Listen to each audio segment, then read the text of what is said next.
Vendo muitas vezes que dentro dessa amorosidade, algumas atitudes elas podem ser radicais, podem ser atitudes muito fortes, mas existe uma amorosidade, existe um propósito dentro dessas circunstâncias.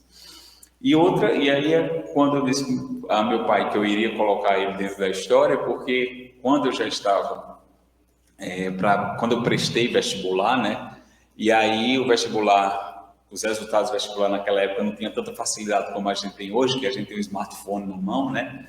E eu já tinha a questão que saía pelos sites, mas era no computador. Você tinha que ligar o computador, entrar no site, ver se atualizava para baixar. Mas aí saía mais rápido ou no rádio, ou saía mais rápido na própria universidade, que ficavam os nomes lá. E aí eu estava aguardando sair o resultado do vestibular, e eu ainda morava em João Pessoa nesta época, e aí eu estava em casa com o meu primo e com um amigo que hoje é o meu sócio, né? E nós estávamos lá, só nós três, ali com 18 anos, 17, 18 anos, e meu pai tinha saído para fazer alguma coisa, e nessa saída dele ele passou na universidade. Meu pai, ele sempre foi muito ansioso, né? Impulsivo. Então ele passou na universidade, foi atrás do meu nome lá, quando viu, estava meu nome lá. Ele ligou, né, para minha casa e disse aos meus colegas: olha, Thales passou, foi aprovado, pode raspar a cabeça dele, que ele é fera. E aí já veio meu primo com uma máquina na mão, o meu sócio com a tesoura, o outro com a gilete. Aí eu disse: ó, gente, vamos com calma, porque a gente ainda não averigou isso. Ele disse: que não averigou? Foi seu pai que disse. Eu disse: justamente por ter sido meu pai, que a gente tem que ter uma calma diante disso, né? E aí os meninos não quiseram saber, foram lá, rasparam minha cabeça. E aí, nesse momento que rasparam minha cabeça, eu esperei meu pai chegar. Quando meu pai chegou, depois, eu já com a cabeça raspada e tal. Aí fui no computador, atualizou, aí eu não estava como aprovado, eu estava como classificado. E acabei não sendo aprovado no final das contas, não abriu vaga para que eu pudesse entrar. E nessa época, né, sempre final de ano ou janeiro, né, em João Pessoa, muita gente vai ali para Camboinha, né, para a festa dos férias, de quem passa e tal. E eu precisava ir para lá, porque eu estava com uns amigos lá, eu tinha umas coisas para fazer lá, e lá vai eu para Camboinha de cabeça raspada. E toda pessoa que eu estava assim: ai, tu passasse em que curso? Eu disse: nenhum, eu só estou com a cabeça raspada, porque meu pai achou que eu tinha passado, mas eu não passei, né? E ele fez eu passar por essa circunstância. Mas aí também tá, né?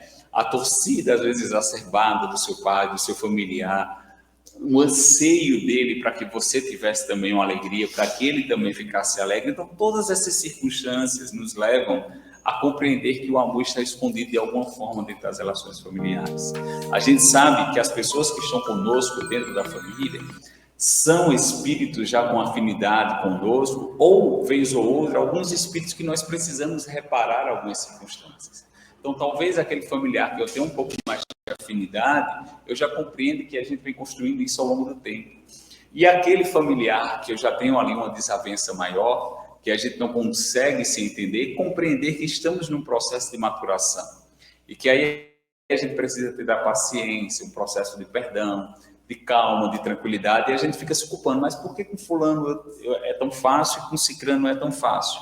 É assim, diante dessas histórias que por vezes nós ainda não temos a capacidade de lembrar, né? Graças a Deus, porque a gente não sabe o que um fez com o outro em outras existências. E aí nesse caminhar da família é compreender, na verdade, o amor dos nossos pais que tem conosco, mesmo que dessa forma torta, compreender que não existe essa família perfeita que olhamos muitas vezes, né?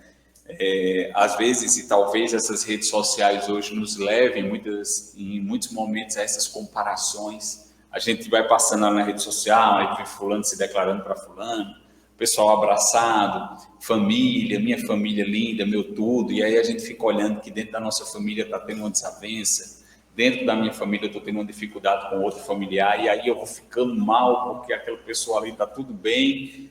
Às vezes no domingo a gente está passando assim na rede social, no Instagram, aí a gente vê uma foto assim da família toda reunida, Aí almoço de domingo, almoço em família, né? Todo mundo assim reunido, aí a gente olha e fala assim, aqui minha família acontecendo tudo isso, e esse povo tudo abraçado nessa foto bonita.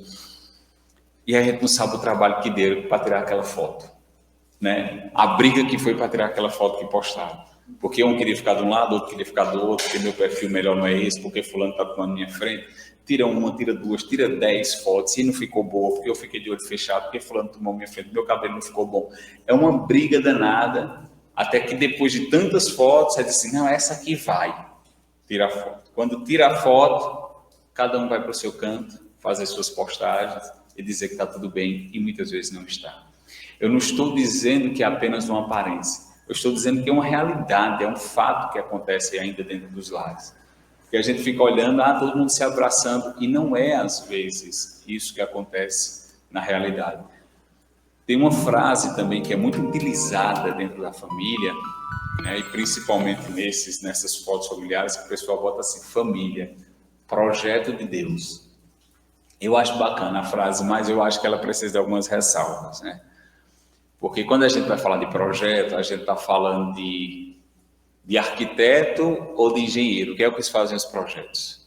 E Deus é o grande arquiteto do universo. Então, ele projeta para nós a família. Porque compreende dentro desse aspecto de que a família é um lugar no qual nós temos uma possibilidade de crescimento muito grande. Então, há um projeto de família, mas quem constrói essa família somos nós.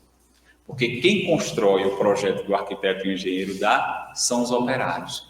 E os operários somos nós. Então não adianta nós termos um projeto familiar dentro das nossas mãos e nós não construirmos esse projeto. Nós não termos compromisso dentro desse projeto. Nós não termos seriedade dentro desse projeto. Porque família não é o fato apenas das ligações consanguíneas que nós temos um com o